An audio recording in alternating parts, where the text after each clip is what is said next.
Guys, ഇന്ത്യയിൽ തന്നെ one of the best ആയിട്ടുള്ള എയർപോർട്ടിലാണ് ഞാനുള്ളത്. മറ്റൊന്നുമല്ല, ബാംഗ്ലൂർ എയർപോർട്ടാണ്. അപ്പൊ ഇതിന്റെ ഇന്നത്തെ പേരെന്ന് പറയുന്നത് കെമ്പഗൌഡ ഇന്റർനാഷണൽ എയർപോർട്ട് എന്നാണ് ഇതിനറിയപ്പെടുന്നത്.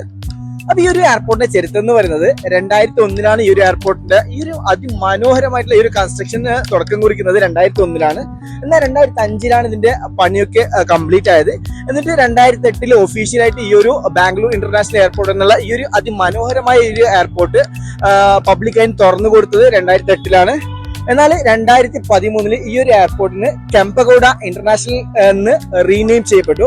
ഇന്ന് ഇന്ത്യയിൽ തന്നെ തേർഡ് ലാർജസ്റ്റ് ആയിട്ടുള്ള അടിപൊളിയായിട്ടുള്ള ഒരു എയർപോർട്ടാണ് ഈ ഒരു കെമ്പഗൌഡ ഇന്റർനാഷണൽ എയർപോർട്ട് എന്ന് പറയുന്നത്. അപ്പൊ എന്റെ പേര് കാണുന്ന ഈ ഒരു അടിപൊളിയായിട്ടുള്ള ഈ ഒരു വ്യൂ ആണ് നമ്മുടെ ഈ ഒരു കെമ്പഗൌഡ ഇന്റർനാഷണൽ എയർപോർട്ടിലെ നല്ല മനോഹരമായിട്ടുള്ള വ്യൂ ആണ്. അപ്പൊ ഇവിടുത്തെ വാസ്തുശില്പപരമായിട്ടും കലാപരമായിട്ടുള്ള അടിപൊളിയായിട്ടുള്ള ഒരു ആംബിയൻസ് ആണ് നമുക്ക് ഇവിടെ കാണാൻ പറ്റുന്നത്. നമുക്ക് നല്ല കൺകുളിർമ ഉണ്ടാക്കുന്ന അടിപൊളി, നമുക്ക് വർണ്ണിക്കാൻ പറ്റാത്ത രീതിയിലുള്ള ഒരു ആർക്കിടെക്ചറാണ് ഇതൊക്കെ മൊത്തം നമുക്ക് കാണാൻ പറ്റുന്നത്.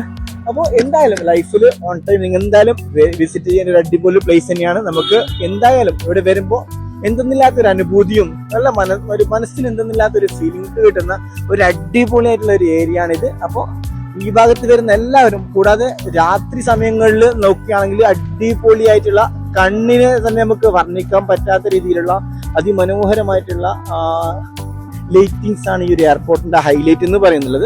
അപ്പൊ അതിന്റെ ബാക്കിയുള്ള കാര്യങ്ങളൊക്കെ നമുക്ക് രാത്രി ആ ഒരു വിഷ്വൽസിംഗ് ഒക്കെ കാണിക്കുന്നതാണ്. Okay, by.